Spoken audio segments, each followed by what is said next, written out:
Che freddo! Già. Dai, accendi la stufetta.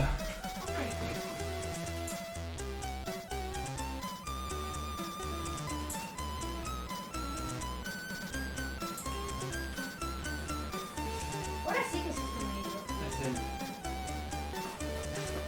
Ciao a tutti! Ormai siamo in inverno e comincia a fare freddo. Quale migliore occasione per collegare un termoventilatore al Commodore 64? Vediamo come ho fatto. Prima vi descrivo la parte hardware e poi quella software. A proposito, se vi piacciono i miei esperimenti e le mie recensioni, vi invito a iscrivervi al canale.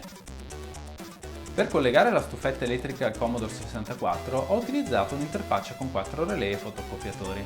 Questa interfaccia si collega alla user port del Commodore e può comandare 4 carichi di 10 A ciascuno. L'interfaccia deve essere alimentata esternamente mediante un alimentatore a 5 V. Ricordatevi di accendere il Commodore prima dell'interfaccia, altrimenti i relay si attiveranno casualmente e la stufetta si accenderà senza il vostro consenso. Per lo stesso motivo, quando l'esperimento è finito, bisogna spegnere prima l'interfaccia e poi il Commodore. Ho collegato i contatti normalmente aperti dei relay al posto del selettore di comando del termoventilatore. Il funzionamento della stufetta è molto semplice. Con un contatto posso attivare o disattivare la ventola, mentre con altri due contatti comando le resistenze che scaldano l'aria. Ovviamente non bisogna accendere le resistenze se la ventola non è attiva, ma questo aspetto lo gestisce il software. In sé il progetto è molto semplice, però fate attenzione, qui c'è corrente. Se volete realizzare l'esperimento, fatevi aiutare da qualcuno esperto. Per caricare il programma che ho realizzato in BASIC, utilizzo la Kung Fu Flash, che si comporta proprio come una vera cartuccia. Appena accendo il Commodore, il programma viene caricato.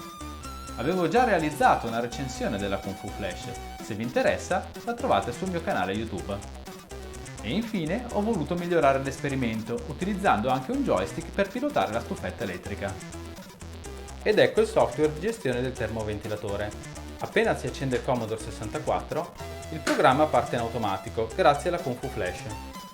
Se volete scaricare il programma di gestione, fate clic sul link in descrizione.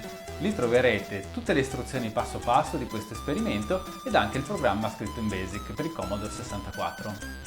I comandi a disposizione sono 1. Accendere la ventola, 2. Per accendere il riscaldamento alla potenza 1, 3 per accendere la stufetta alla massima potenza e infine 0 per spegnere il termoventilatore.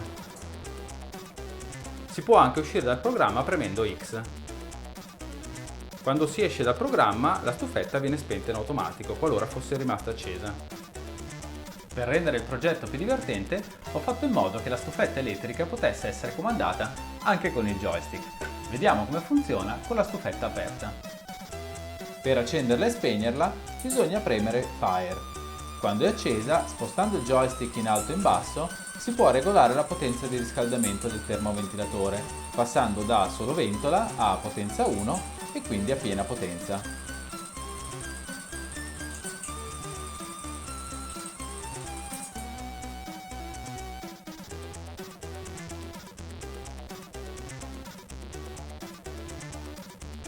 Bene, l'esperimento è terminato. Vi ricordo che, se vi fa piacere, potete iscrivervi al canale e anche seguire il link in descrizione.